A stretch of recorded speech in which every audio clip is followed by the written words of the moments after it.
इस कार्यक्रम के प्रसारण पुण्यार्जक हैं श्री आरपी जैन, श्रीमती ममता जैन, श्री प्रशांत जैन, श्रीमती दिव्या जैन, पुत्र भरत जैन, श्रीमती सौम्या एवं पारस जैन।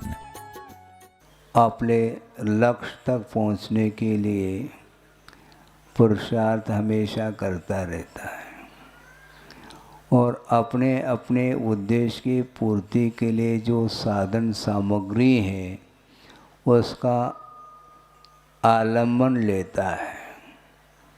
उसी प्रकार प्रत्येक जीव का लक्ष्य ये होना चाहिए। कौन सा होना चाहिए? वापस घर लौटने का तो है ही, किंतु निज घर की ओर आने के लिए अपने को प्रयत्न करना है। जहाँ जहाँ से आए हैं वहाँ पर तो आप जाएंगे, इसमें कोई संदेह नहीं। जहाँ कहीं भी रहो कोई बाधा नहीं, किंतु गुरुदेव का ये कहना रहता था बार बार कि जगत में रहो किंतु जगत रहो। हाँ, समझ रहे हैं ना? हाँ, अनुशासन वाले भी इसको गौर करें। जगत में रहो किंतु जगत रहना चाहिए, हमेशा सावधान रहना चाहिए, क्योंकि वर्तमान में जो माहौल ऐसा देखने को मिल रहा है ये आज का नहीं, काफ़ी समय हो चुका है कि पाश्चात्य जो संस्कृति निरंतर इस भारत में भी उसकी हवा बह रही है, किंतु उस हवा में हमें नहीं बहना चाहिए। और इस पाश्चात्य जो संस्कृति है वहाँ का रहन सहन, वेशभूषा आदि आदि, उससे अपने आप को मोड़ना चाहिए। भारत को स्वतंत्रता मिलकर के कितने साल हुए हैं? सन 47 में स्वतंत्रता मिली है देश के लिए, किंतु देशवासी उन्हें सोचना चाहिए कि हम स्वतंत्र हैं क्या, अभी भी परतंत्रता का अनुभव कर रहे हैं। वस्तुतः देश की स्वतंत्रता अलग है, किंतु जीवन में परिवर्तन लाए बिना स्वतंत्रता का हम अनुभव नहीं कर पाएंगे। एक प्रसंग आपके सामने रख रहा हूँ, शायद वह क्षुल्लक अवस्था का प्रसंग हो सकता है। कुंडलपुर के समीप पटेरा ग्राम है। वहाँ पर आचार्य महाराज उन दिनों हटा, पटेरा, कुंडलपुर, आभाना, बांदकपुर, इर्द गिर्द छोटे छोटे जो देहात हैं वहीं पर वो रहते और अपनी साधना के साथ साथ ज्ञानार्जन करने में उनका समय व्यतीत होता था। और वह पटेरा का वह प्रसंग है, लगभग 2-1 महीने वहाँ पर व्यतीत किए उन्होंने। वो समय पड़गान हुआ था, क्षुल्लक अवस्था में। वहाँ के सज्जन ने पड़गान करके वो ले गए और उन्होंने भीतर प्रवेश करने के पूर्व में थोड़ी सी सावधानी के लिए हमें संकेत दिया था कि महाराज थोड़ा झुक करके चलना पड़ेगा, क्योंकि दरवाज़ा थोड़ा सा छोटा है। अच्छी बात है, हमें झुकना तो है, क्योंकि बिना झुके मुक्ति मिलेगी नहीं। झुकना सीखो, किसी को झुकाना नहीं, ये ध्यान रखो, स्वयं झुकना सीखो। और अनुशासन भी यही सिखाता है। विनम्रता जब तक जीवन में नहीं आएगी तब तक यूनिटी संभव नहीं है, एकता संभव नहीं। और एकता विचारों के अपेक्षा से एकता होती है, और आचार के अपेक्षा से भी एकता होती है। और विचार और आचार्यों में जब साम्य देखने में आता है तो बड़े से बड़े प्रकल्प भी आसानी से उसको हम सफल बना सकते हैं। गुरुदेव ने अकेले हो करके 50-55 साल में जो विश्व को दिया है वह अब न भूतो न भविष्यति मैं उसका अनुभव कर रहा हूँ। उनकी चर्या, उनकी साधना और उनकी गंभीरता और उनकी दूरगामी दृष्टि इन सभी को ध्यान में रखते हैं तो बहुत उन्होंने जो कार्य किया वह न भूतो न भविष्यति है। और आप लोगों के लिए उन्होंने जो दिशा बोध दिया है, दिशा भी दी है और बोध भी दिया, ये ध्यान रखो। किसी ने कहा कि महाराज आपसे हम दिशा बोध लेना चाहते हैं, उस समय की बात है जिस समय आचार्य महाराज के साथ ही था मैं संघ में, और अभी भी उनके साथ ही हूँ, ये ध्यान रखो। हाँ, और उस समय मेरे लिए एक व्यक्ति ने कहा कि महाराज हम आपसे दिशा बोध चाहते हैं। जब संघ में था उस समय की बात है, तो हम धीरे से उनको संकेत दिया कि आप दिशा चाहते हैं क्या बोध भी? महाराज हम दोनों चाहते हैं। दोनों संभव नहीं, हम दिशा दे सकते हैं, सीधा यूँ जा कर के इधर मुड़ो तो वहाँ पर आचार्य कक्ष आपको मिलेगा और बोध वहाँ से मिलेगा। पक्की बात है। एक बहुत अच्छा प्रसंग आपके सामने प्रासंगिक रख रहा हूँ। जबलपुर में सन 93 में पंच कल्याणक गजरत महोत्सव का वह समय था और उस समय आर्यका संघ भी लगभग पूरा उपस्थित था और गुरुदेव स्वाध्याय कराते थे और प्रातःकालीन कुछ ऐसी तत्व चर्चा चल रही थी। उस तत्व चर्चा के दौरान एक सज्जन ने कहा कि महाराज मोक्ष मार्ग में मार्गदर्शन किससे लेना चाहिए? मैं वहीं बैठा था, मैं भी बहुत उत्साहित था, उत्सुक था कि अब आचार्य महाराज इसका समाधान क्या देते हैं। बहुत सटीक उत्तर उन्होंने दिया था कि मोक्ष मार्ग में मार्गदर्शन किससे लेना चाहिए, यह जिज्ञासा थी। और उसके समाधान में गुरुदेव ने कहा कि मोक्ष मार्ग में निर्देशन मार्गदर्शन उससे लेना चाहिए जो विजित मना हो। समझ रहे? जो विजित मना है उसी से मार्गदर्शन लेना चाहिए। अभी भी वह शब्द मेरे अंदर गूंज रहे हैं। सही बात है, क्योंकि मार्ग एक है तो मार्गदर्शक भी एक ही होना चाहिए। मार्ग अनेक हो तो मार्गदर्शक भी अनेक हो सकते हैं, किंतु मार्ग एक है, इसमें पगडंडी बिल्कुल नहीं, ध्यान रखिए आप। क्योंकि पगडंडी यदि होगी तो निश्चित रूप से भटक जाएंगे, अपने आप को संभालना बहुत कठिन है। इसलिए मार्ग अनेक नहीं, मार्ग एक है। और मैं विशेष बात आपके सामने ये कहना चाहता हूँ, मुझे मार्ग बनाना नहीं, किंतु गुरुदेव ने जो मार्ग दिया है उस पर चलने की बात है।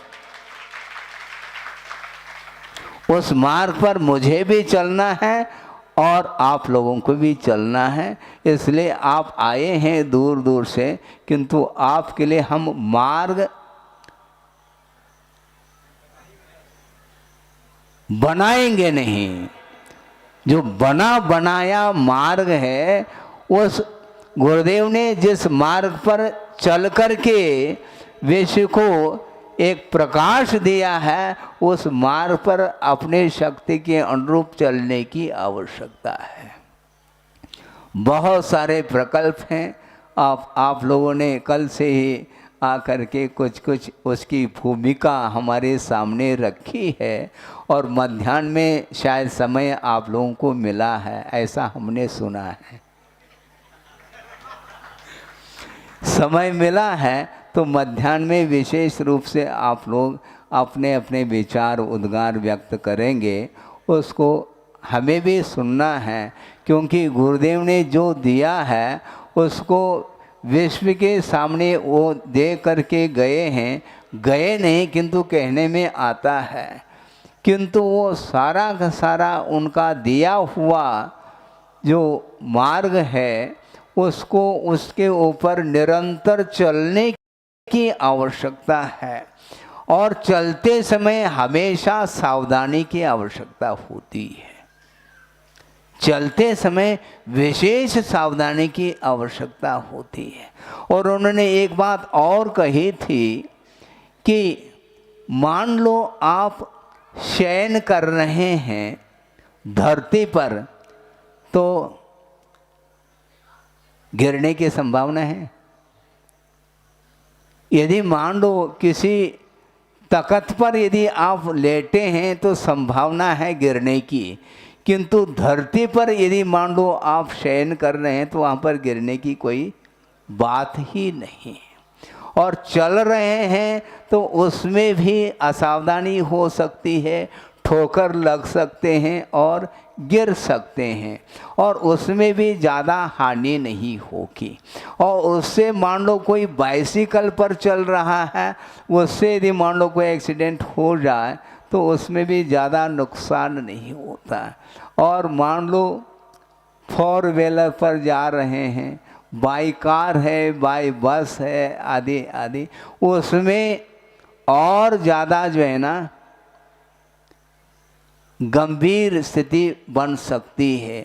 और यदि मान लो आप फ्लाइट से यात्रा कर रहे हैं और उसमें यदि मान लो एक्सीडेंट हो गया, फिर अंत्येष्टि की भी कोई आवश्यकता नहीं पड़ेगी। इसलिए हमें बहुत सावधानी के साथ चलने की आवश्यकता है। और सावधानी यदि नहीं है तो संभालना, अपने आप को संभालना भी बहुत कठिन और दूसरे को संभालना तो बहुत अत्यंत कठिन होता है। इसलिए हमारा यही आप लोगों के लिए कहना है कि जो भी प्रकल्प आप लोगों ने हाथ में लिया है और गुरुदेव ने जो आप लोगों के लिए दायित्व दिया है और उसका निर्वाह करने के लिए एकता की बड़ी आवश्यकता है, उसी का नाम अनुशासन है।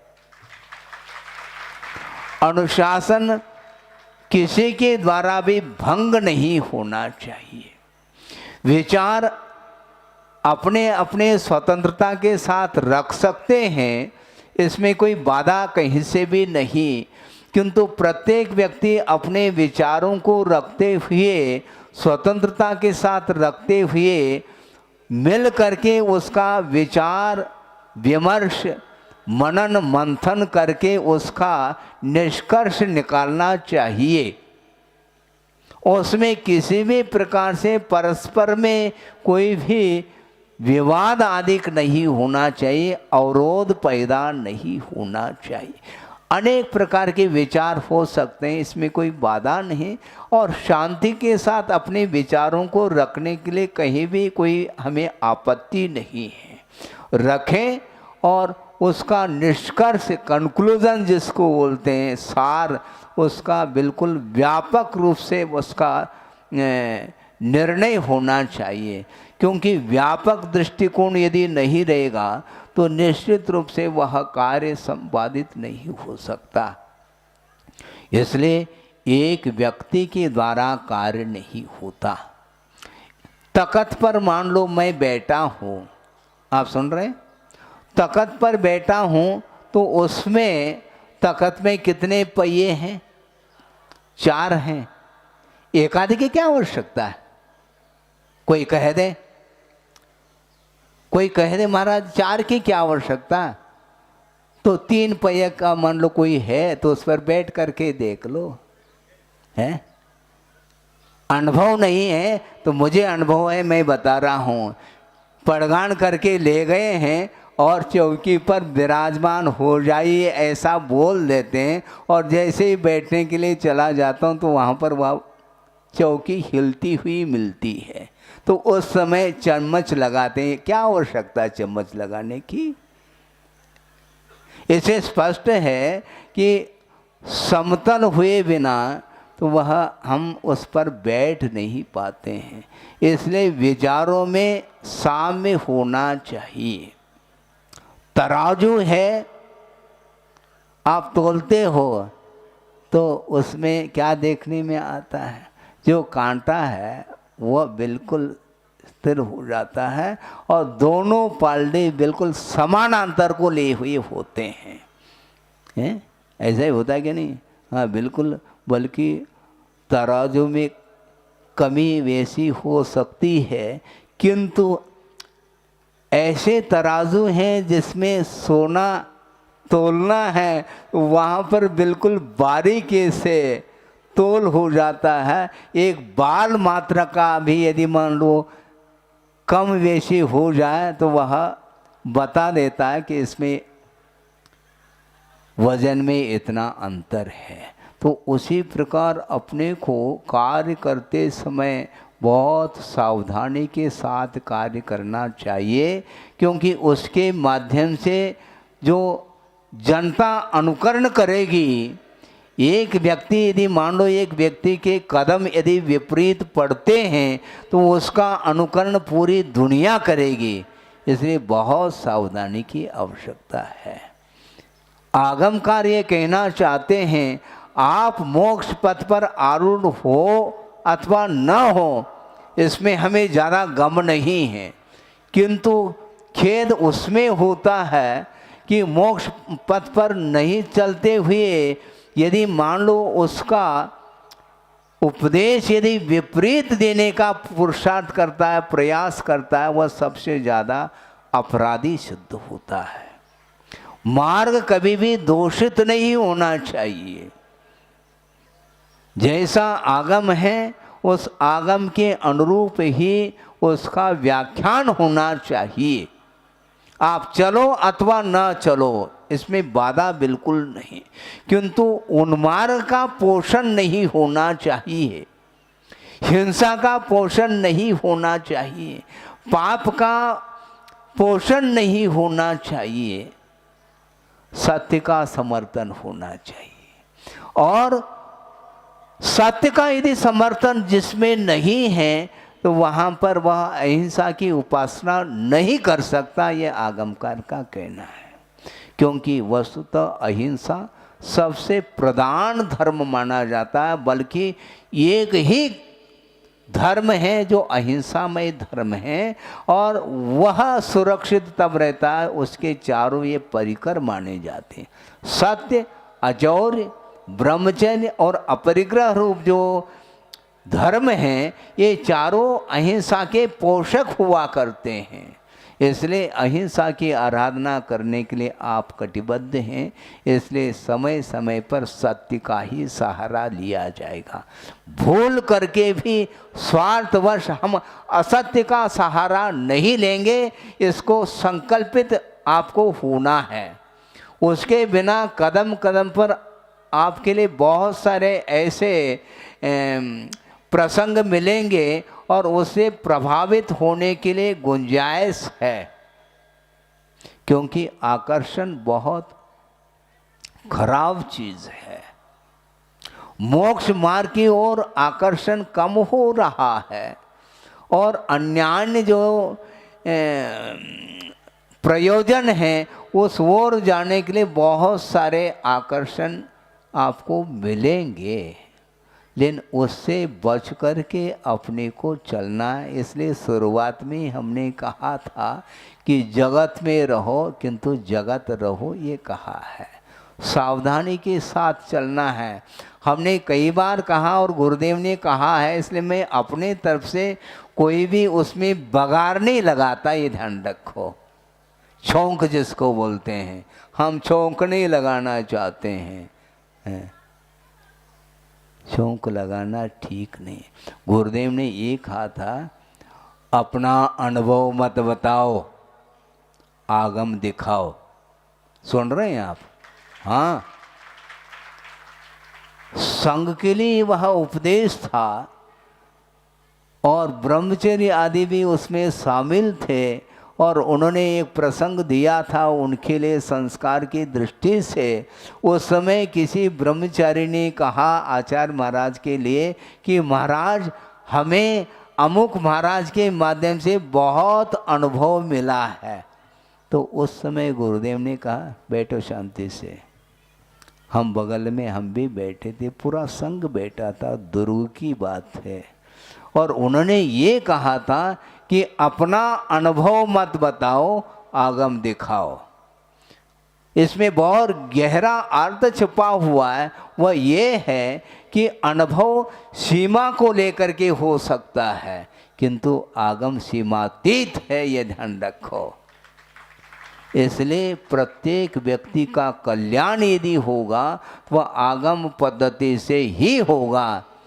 विधिवत चलिए आप, रुचिवत नहीं। हाँ, ये भी शब्द बहुत गहरा अर्थ देता है। विधिवत चलने का पुरुषार्थ करो, रुचिवत अर्थात अपने मन के अनुरूप नहीं चलना चाहिए। भोजन आप रुचिवत करते हैं, किंतु श्रमण लोग रुचिवत नहीं करते हैं, विधिवत करते हैं, ये ध्यान रखो। श्रमण लोग भी आहारचर्या को संपन्न करते हैं, आपकी भी आहारचर्या होती है और श्रमण की भी होती है, किंतु आपकी वह चर्या रुचिवत होती है, किंतु श्रमण रुचिवत नहीं करते हैं, किंतु विधिवत करके आते हैं। पहले ग्रास में ही यदि मान लो अंतराय हो जाता है, शिडाउन, वो बैठ जाएंगे श्रमण।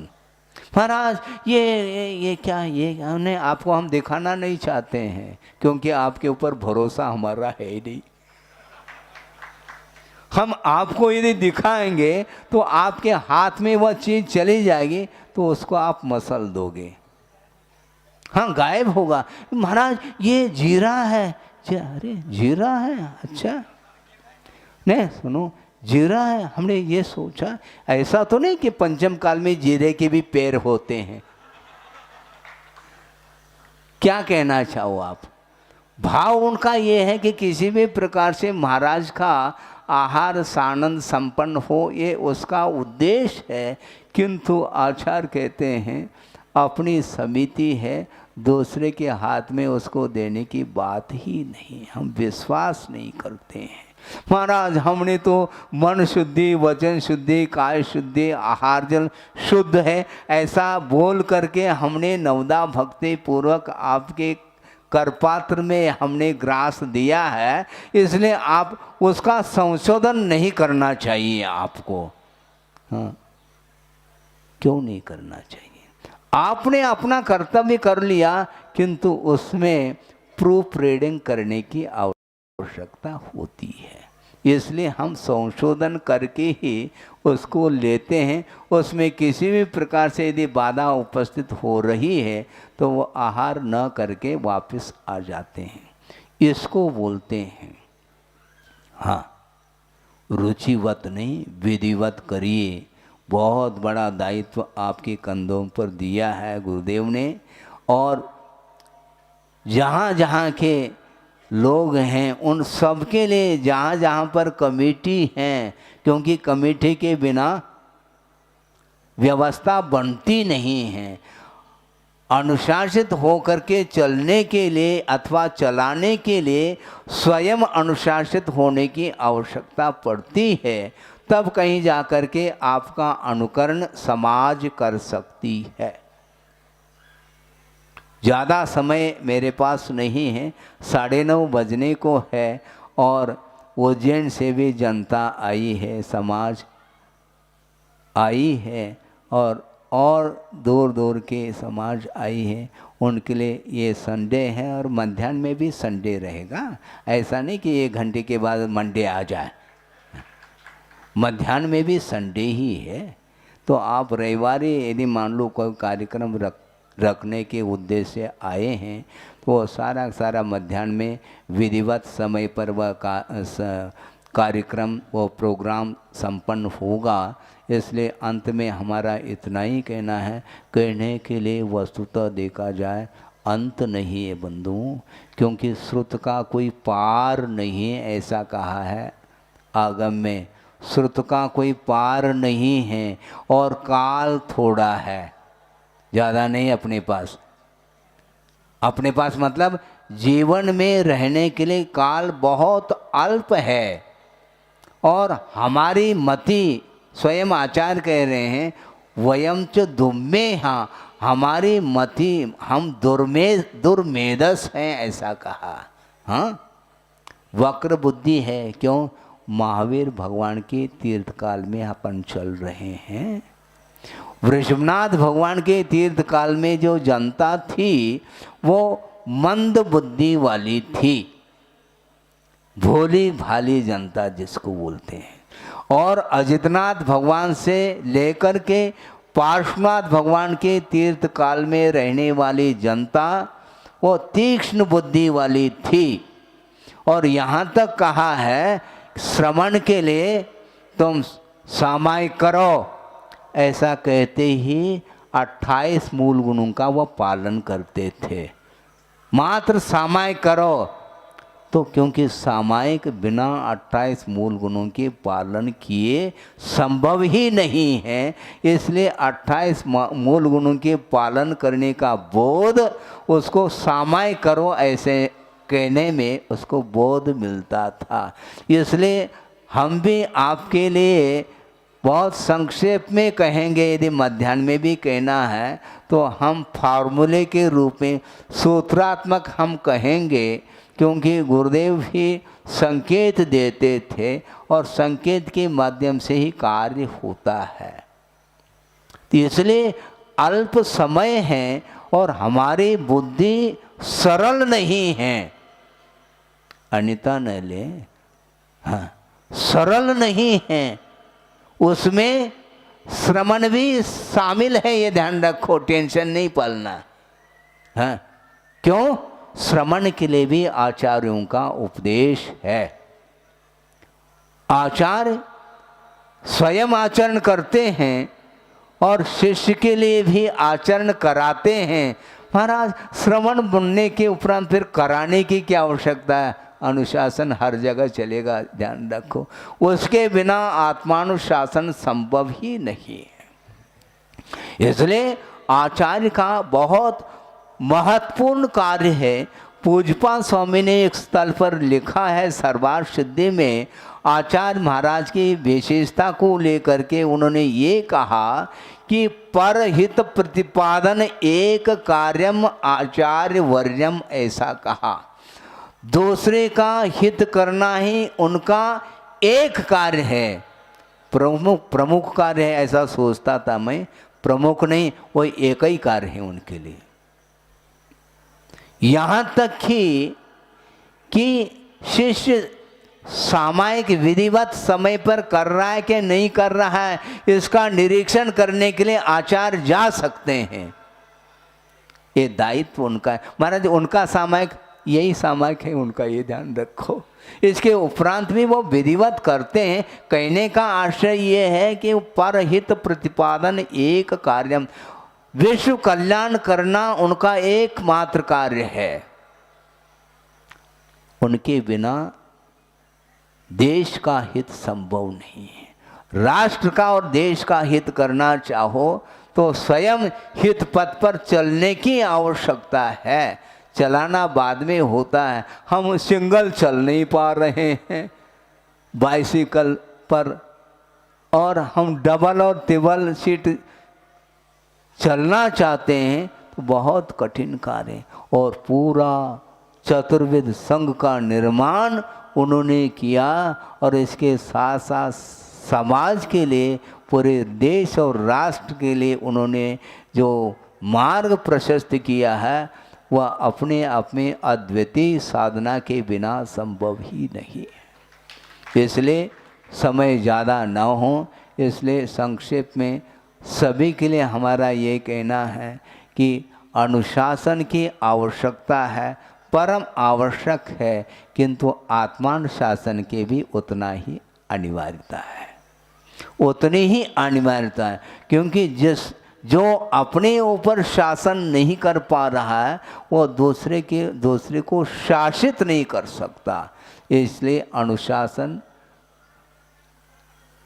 ये समूह आया है भोपाल से, और मध्याह्न में कौन कौन से प्रकल्प रखते हैं, कौन कौन से विचार और कौन कौन से उद्देश्य को लेकर के विचार आपके सामने रखेंगे, तो उसको भी हमें भी सुनना है और उसके तहत तक हमें भी पहुंचना है। इसलिए गुरुदेव का जो भाव है वह आपके सामने हमने रखा। संक्षेप में उन्होंने ये कहा था कि मोक्ष मार्ग पर आरूढ़ होने के लिए निर्देशन जो लेना है वह जो विजित बना है उसी से निर्देशन लेना चाहिए। जिस किसी से मार्गदर्शन लेंगे तो निश्चित रूप से उसमें गुमराह होगा। हाँ, निश्चित रूप से हम लक्ष्य तक नहीं पहुंच पाएंगे, और लक्ष्य तक पहुंचने के लिए जो लक्ष्य तक पहुंचने के लिए कटिबद्ध है उनका मार्गदर्शन अत्यंत अनिवार्य हो जाता है। उस समय हमने बात सुनी, मुझे लगा कि एक एक शब्द उनके सूत्र के काम करते हैं। हम घंटों बोलते हैं, इसके उपरांत भी किसी को समाधान नहीं मिल पाता, और वो एक सेकंड में समाधान मिल जाता। कभी भी वो घंटों नहीं देते, किसी को घंटों नहीं देते। किसी ने पूछा महाराज हमारे लिए, हाँ तुम्हारे लिए ये संकेत है, वो चला गया, नेक्स्ट दूसरा आ जाएगा, तीसरा आ जाएगा, चौथा आ जाएगा, और जिसको दिया है वो वापस मान लो 4 दिन बाद आता है कि महाराज हमारे लिए संकेत, तुम्हें तो दिया था, क्या दिया था याद है? हाँ महाराज आपने ये दिया था, कर लिया? अभी नहीं कर पाए, हाँ उसको कर लो फिर बाद में। हाँ, जो भोजन परोसा है वो डाइजेस्ट हो जाए फिर बाद में, नहीं तो अजीर्ण हो जाएगा। आफरा जिसको बोलते वो ठीक नहीं माना जाता। इसलिए बार बार आप जो है ना, महाराज हमें मार्ग प्रशस्त करो, कितने बार प्रशस्त करना है? जो मार्ग प्रशस्त है उसके ऊपर आवरण नहीं आना चाहिए, ये ध्यान रखें। यदि उस मार्ग पर आवरण आ जाएगा फिर मार्ग लुप्त हो जाएगा। ऐसा नहीं करना है, क्योंकि जैसे यहाँ पर दीप प्रज्वलन किया जाता है और अनावरण किया जाता है, लेकिन हर हफ्ता हर सप्ताह अनावरण करना पड़ता है, क्योंकि आवरण फिर आ जाता है। आवरण फिर आ जाता है, अगले संडे पुनः अनावरण करने के लिए ये आवश्यकता पड़ती है। इस प्रकार अपने को ऐसा नहीं करना, जो ज्ञान उद्घाटित है वह किसी भी प्रकार से आवरणित ना हो सके, ऐसा पुरुषार्थ करिए। वही ज्ञान सम्यक ज्ञान के कोटि में आता है, और राग द्वेष मोह इत्यादि के कारण वह सम्यक ज्ञान वह लुप्त होता चला जाता है, वो धूमिल होता चला जाता है। अनेक प्रकार की विपरीत धारणाएं अपने अंदर प्रविष्ट हो जाती हैं, अनेक प्रकार के अवधारणाएं बनती चली जाती हैं। इसलिए वो ठीक नहीं। उसके माध्यम से न स्वयं का हित हो सकता है, न दूसरे का हित हो सकता है। इसलिए विश्व के हित की बात करना चाहो, अपने ज्ञान को बिल्कुल सम्यक बनाने की आवश्यकता है। अहिंसा परमो धर्म की जय। संत शिरोमणि आचार्य भगवान गुरु श्री विद्यासागर जी महाराज की। तेज पुंज तप समृद्धि ने अनुपम गुण चारित्र अमल, विद्यासागर गुरुवर मंगल करुणालय तव हृदय कमल। परमहिंसा प्रिय मुनीषा परम कृपाळु जग विख्यात, याहो भगवन हृदय स्थापन पूजा करितो जग प्रख्यात। ओम रूम परम पूज्य संत शिरोमणि आचार्य भगवान विद्यासागर जी महामनिंद्र अत्र अवतर सौष्ठिति आह्वाननम्, अत्र तिष्ठ स्थापनम्, अत्र सन्निहित स्थापनम् सनदीकरणम्। अजरामर पददायक मुनिवर जल पूजा करु श्रद्धेने, समकित वेद्या सार्थक हो जन्म जरेच्या मुक्तीने। परमर्षि गुरु विद्यासागर तव पद पूजा करु वंदन रोग शोक दुख मारी नाश कर सौख्याशी हो अनुबंधन। ओम रूम परम पूज्य संत शरण्य आचार्य भगवान विद्यासागर जी महामुनींद्राय जन्म जरा मृत्युनाशनाय जलम निरूपामिति स्वाहा। त्याग तपाचा स्वशांतीचा प्रतीक शीतलमय चंदन अर्पियतोत्कृष्ट मनाने विश्व शांतीनो हो मधुबन। परमर्षि गुरु विद्यासागर तव पद पूजा करु वंदन शुद्ध आत्म्याच्या शीतलतेने सौख्या। इस कार्यक्रम के प्रसारण पुण्यार्जक हैं श्री आरपी जैन, श्रीमती ममता जैन, श्री प्रशांत जैन, श्रीमती दिव्या जैन, पुत्र भरत जैन, श्रीमती सौम्या एवं पारस जैन।